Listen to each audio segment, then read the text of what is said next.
Penuntun Saat Teduh Sinode Gereja Kristen Jakarta, Selasa 19 Oktober 2021. Transformasi dalam penyembahan. Efesus pasal 2 ayat yang keempat sampai kelima. Tetapi Allah yang kaya dengan rahmat, oleh karena kasih-Nya yang besar, yang dilimpahkannya kepada kita, telah menghidupkan kita bersama-sama dengan Kristus, sekalipun kita telah mati oleh kesalahan-kesalahan kita.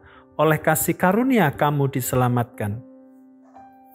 Kristo adalah seorang Kristen yang setia beribadah bersama keluarganya. Ia melayani di gereja. Hampir setiap hari ia rutin mengadakan mezbah keluarga. Ia bangga dan bersukacita di setiap aktivitas rohaninya. Inilah kehidupan rohaninya. Rutin bersaat teduh secara pribadi, membaca firman, berdoa, memuji, melayani dalam ibadah, dan berada dalam komunitas pertumbuhan rohani. Allah yang kaya dengan rahmat juga sangat besar kemurahan hatinya. Allah menyatakan dan memberikan kekayaan kasih karunia-Nya melampaui batas-batas pemikiran manusia. Manusia tidak dapat memahami dengan akal yang terbatas. Manusia juga tidak dapat memperkirakan apa yang bakal terjadi tanpa Allah yang menyatakannya. Tetapi dalam ayat 4, sebagai kata peralihan dari ayat 1-3, menunjukkan kemurahan kasih karunia Allah. Allah mengangkat derajat dan status manusia, serta mengubahkan kehidupannya. Kehidupan manusia lama yang bersifat kedagingan dan keduniawian berada di bawah kutuk dosa. Namun, Allah mentransformasi kehidupan manusia. Manusia diubah untuk mengerjakan tujuan Allah. Dalam Kristus tujuan itu tercapai. Kasih karunia Allah melampaui besarnya kesalahan, pelanggaran, dan dosa kita.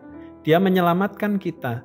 Dia tidak memperhitungkan semua pelanggaran, kesalahan, dan dosa kita, sekalipun seharusnya kita mati oleh perbuatan dosa kita.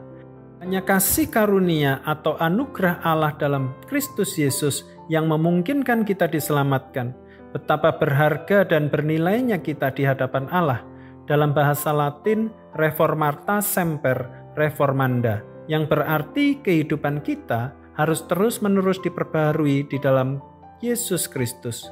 Kita melihat kehidupan rohani Kristus di atas, kehidupan yang sangat baik, akrab dan penuh kasih persaudaraan. Dia menyadari kebutuhan untuk mengalami pembaruan akal budi setiap hari, untuk serupa dengan Yesus Kristus. Begitu juga kita.